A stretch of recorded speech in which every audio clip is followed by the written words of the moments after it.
Bengal STF এর জালে জৈশ-ই মোহাম্মদ জঙ্গি। বর্ধমানের আবাসন থেকে গ্রেফতার জৈশ জঙ্গি হামিম মণ্ডল।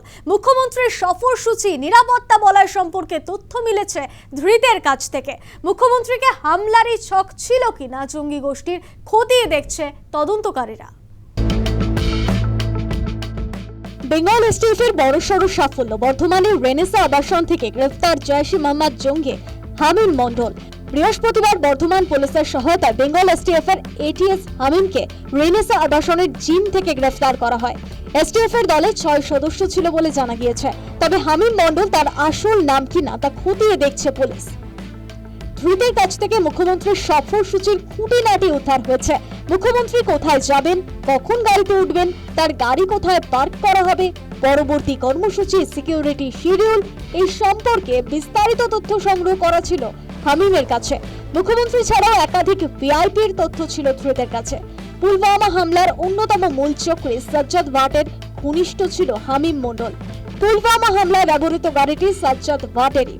টাওয়ার লোকেশন ও ডিজিটাল ডিভাইস পরীক্ষা করে কাশ্মীরের জৈশ হ্যান্ডলারদের সঙ্গে হামিমের বার্তালাপের তথ্য পেয়েছে গোয়েন্দারা।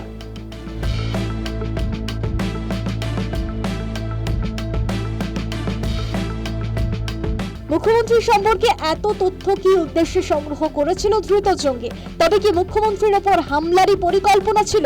মুখ্যমন্ত্রী বলছেন শুধু তিনি নন, রাজ্যের মন্ত্রী উমেশ রায়কেও হামলার ছক কষছিল জঙ্গিরা। শুধু আমি তো নয়, কালকে এসটিএফ বলবে, টাকাটা সাইফুল আপনি কালকে শুনবেন।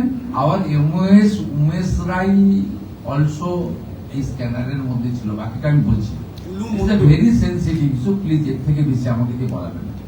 STF will organise a press conference tomorrow, they will speak. ওদের এখনো অনেক কিছু জানা বোঝা বাকি রয়েছে, ওটা ডিজিপি সাহেব বলবে। এর মধ্যে পলিটিক্যাল পার্সন মুখ্যমন্ত্রী মন্ত্রীদেরকে ইনভলভ করবেন। হামিম কাশ্মীরের বাসিন্দা বলে জানা গিয়েছে। দীর্ঘদিন হাওড়ার পিলখানা অঞ্চলে ছিল। হাওড়ার একটি জামা কাপড়ের কারখানায় কাজ করত।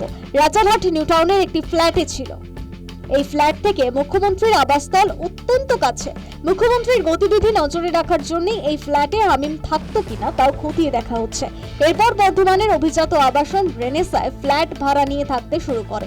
যার সূত্রে এই আবাসনে ভাড়া নিয়েছিল হামিম, তাকেও জিজ্ঞাসাবাদের পরিকল্পনা রয়েছে এসটিএফ এর। ধৃত হামিমকে বর্ধমান আদালতে তোলা হয়। News time.